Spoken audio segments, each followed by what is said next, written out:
Good evening, respected Father Victor Rebello, the moderator of the day, my dear fathers and my dear brothers. Today I will be elaborating on the topic, Amoris Laetitia, a call for compassionate care for family. If we see globally, the family life does not present to us a beautiful picture, but a sad reality of the society. The families are on the crossroads of breaking, and it is disturbing to see such a pathetic situation. There are different challenges which strike the family, in which some succumb to the challenges, some victoriously rise. Pope Francis, well known for his positive pastoral attitude and worried about the prevailing family situation, came up with the post-synodal exhortation Amoris Laetitia, joy of love.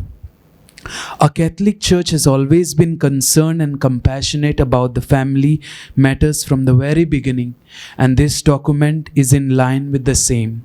In this paper, we shall analyze the compassionate motive laid out in the document Amoris Laetitia for the family as a whole by Pope Francis.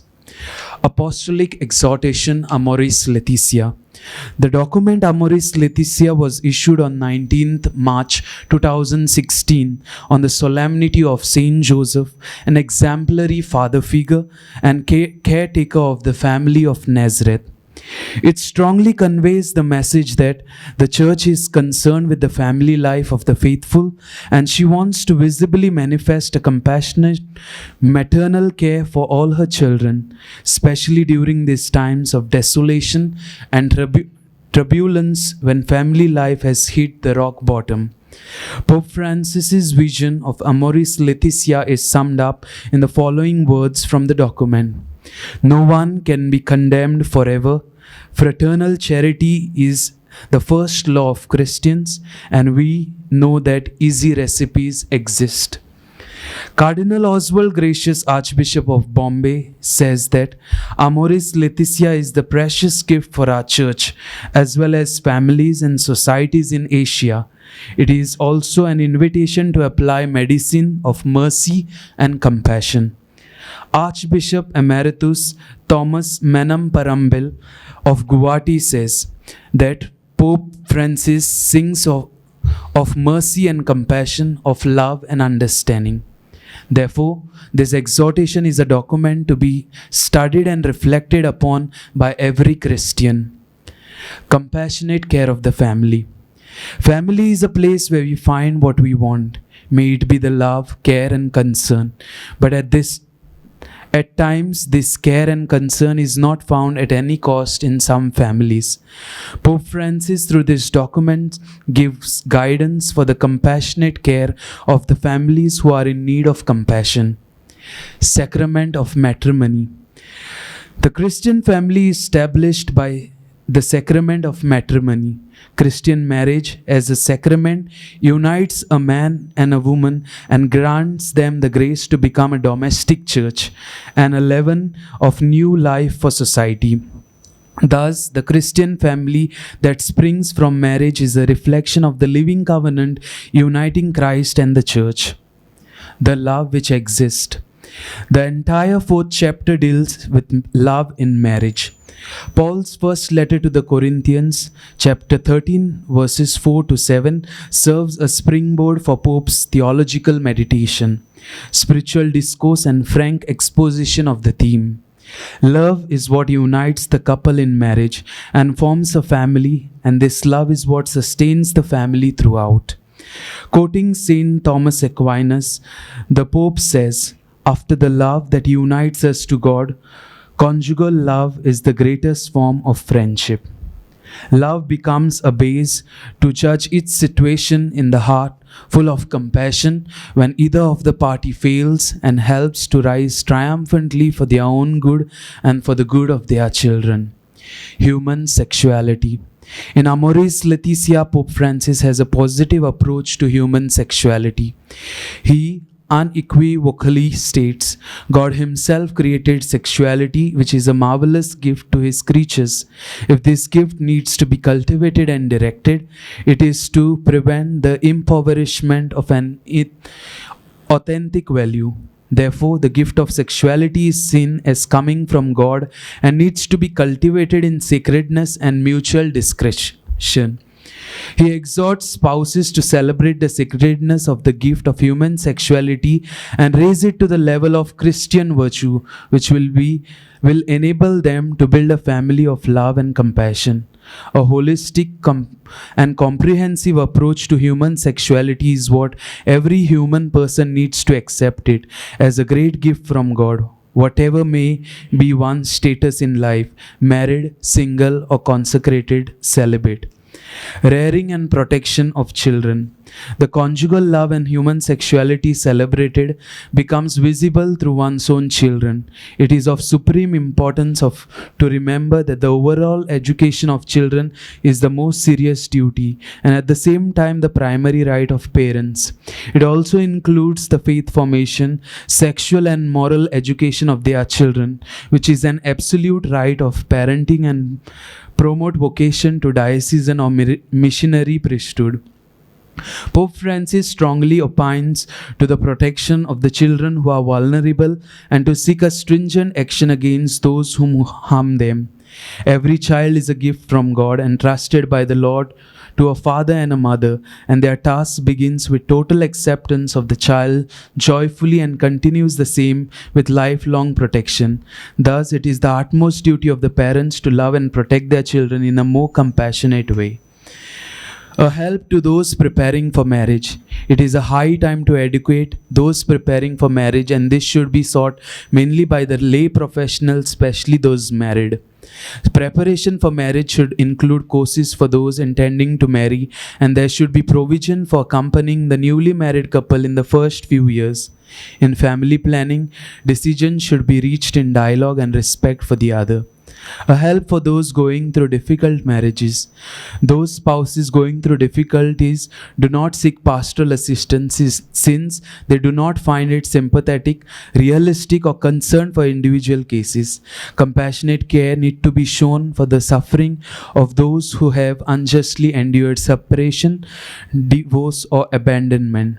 Or those who have been forced by maltreatment from a husband or a wife to interrupt their life together.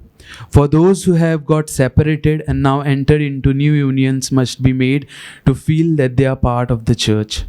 A wider family. With the sacrament of matrimony, we know that the conjugal love and respect between the couples should always persist, along with the rearing and protection of children. With this, it becomes a nuclear family. No doubt, there is always a duty towards one's family, but it doesn't end there. It has a concern towards the wider family, and that will include our near and dear ones, our elders, our relatives, etc. This is beautifully pointed out by Pope Francis in the document. Situation and challenges of families in today's world. Pope Francis sees a drastic change which is brought about in culture and society, and this has greatly affected the family life. He tries to evaluate the challenges of the family and delves into to look the reality of family in all its complexity, how the fast pace of life and the organization of the society and labor affect the families in various ways. We shall look at some of the challenges which directly affect us as Indians, which will help us to look at the families with the eyes of compassion in our neighborhood and in our vicinity. The culture of individualism. The culture of individualism neglects the Unitarian aspect of family, with which it weakens family bonds and ends up considering each member of the family as an isolated unit. Pope Francis comments that the tension created by an overly individualistic culture caught up with possession and pledges leads to intolerance and hostility in families.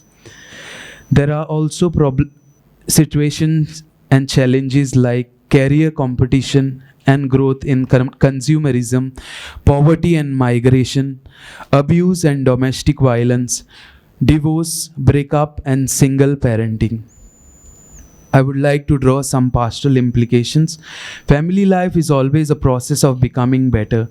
It is not a day's job but a continuous process. So these are the pastoral implications which I have drawn. Preparing couples for marriage and help them to sustain it. Church insists that all couples go through marriage preparation process, since the church considers marriage as a sacred covenant between a man and a woman. The primary goal of this marriage formation is to help young men and women to grow in love and to be open to God's grace so that they can live a happy married life. Marriage formation also fosters awareness of the essential ends of marriage: unity, indissolubility, and fruitfulness. It deals with topics such as marital communication, how to overcome the unavoidable challenges and difficulties of marriage. It also helps the couples to deepen their faith. This task can be taken up either at the diocesan or parish level, and the responsibility can be given to married couples who together with pastors become companions on the journey for engaged couples and those new to married life. We have programs preparing couples marriages, but the post-marriage programs that are available are few in numbers, and in some dioceses nil. Pastors of souls, along with those responsible persons, are obliged to see to it that their own ecclesial community furnishes the Christian faithful assistance so that the matrimonial state is maintained in the Christian spirit and makes progress towards perfection. A family time. Spending time with family, especially face-to-face communication, as opposed to digital, significantly reduces the occurrence of depression, anxiety, and other mental illnesses. It will also help the other members of the family, especially elderly, which will make feel wanted in the throwaway culture and societal indifference.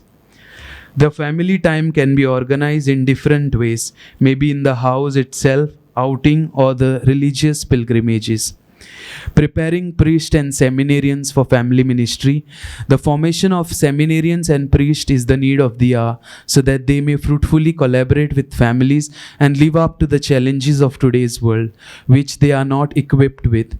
To this end, it will be important to foster reciprocity between the family, domestic church, and the church, so that each may mutually discover and value each other as an irreplaceable gift. Conclusion. Pope Francis, with full vigor, appeals to launch into family-centered life and activities. Throughout the document, he uses a language which is understood by the common people, and this comes only because of the years of compassionate experience towards the flock. This exhortation doesn't give us a final word, but it is a help to continue the healthy debate on family as the topic is itself evolving. I have tried my best to draw a few important points from the document which appeal to me personally for the better functioning of the family. It is always a struggle to be a better family. No one can say that one is a perfect family. I have chalked out a few important concrete means only to help the family grow in love and compassion and pass on this same light of love and compassion to other families who are in need to heal the wounds or the problems which they are going through. Thank you.